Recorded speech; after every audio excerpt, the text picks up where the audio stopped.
Today I want to talk about financial goals, financial benchmarks. What can a solo practitioner expect to earn? Well, there are many theories and books written on that subject. However, in my experience doing consultations with our members over the years, I've come up with a couple of ideas. The first is gross fees of $150,000 a year per lawyer. So if you're a solo practitioner, I believe it's reasonable to expect your gross fees over the course of 12 months to equal at least $150,000. Now, what's behind that number? Well, an hourly rate of $150 and 1,000 hours of collected time, not worked or billed. Collected time. How much time do you bring to the table each year to devote on client matters? Well, if you're a full-time attorney, I estimate that number to be 1,600 out of a total year of 2,080 hours. There's administrative, non-billable, CLE, vacation, sick time that will take up the difference in terms of the hours that you can bring to the table for the benefit of your clients.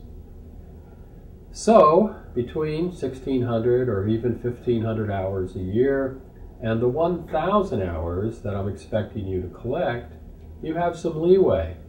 And indeed, you need that leeway. There's going to be time that you're unable to bill. There's going to be time that the client will not pay for. Industry average is about 10% from time worked to time collected.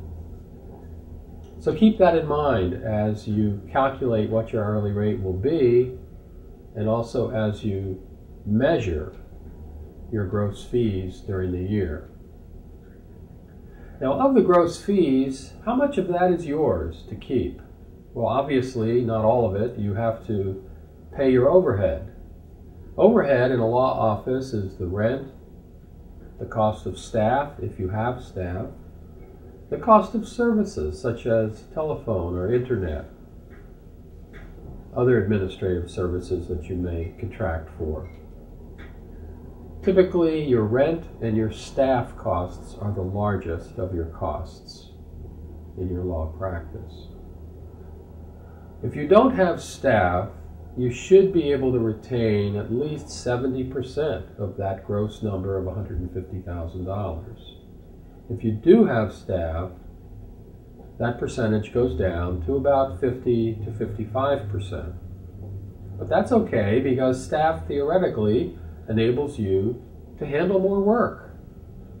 And so your gross fees would be thereby larger. And so while the percentage is less, it's a percentage of a larger pie, so to speak. So if you find yourself working and not earning gross fees of at least $150,000, consider your client acceptance policies and screening for ability to pay. Now, inevitably, there will be clients who run into financial difficulty and they want to pay you, but they're unable to. But be very careful about client acceptance in that regard. There are good reasons to accept matters you won't be paid for, such as it'll expand your experience. You may be curious about the matter intellectually and want to do it. But overall, exercise business judgment and set those boundaries to earn the living that you're entitled to. Another formula or benchmark I offer you is the 2.5-hour billable time per day formula. Calculated out during the year, that yields about $97,500, which is, yes, considerably less than $150,000,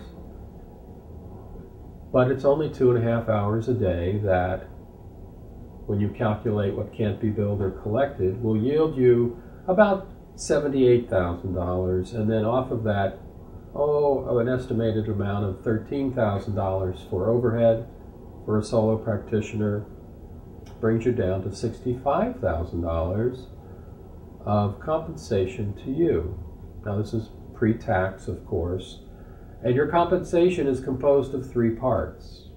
The first is fringe benefits, the second is your disposable income, and the third is your investments. You certainly want to prosper, and so that means you want money to set aside for your retirement or other investment purposes. And $65,000 is certainly a decent amount of money, but reflect on the fact that that's yielded by only 2.5 hours of billable time per day. You have to be in the office at least 3 to 4 hours in order to yield 2.5 hours of billable time per day. But my point really is, you're going to work more than 2.5 hours a day.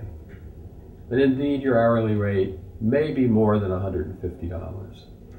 So that $97,500 number quickly becomes much larger. So these two formulas, the $150,000 in gross fees and the 2.5 hour of billable time per day approaches to looking at how your practice is doing, should hopefully give you a proper guideline for understanding how you're doing.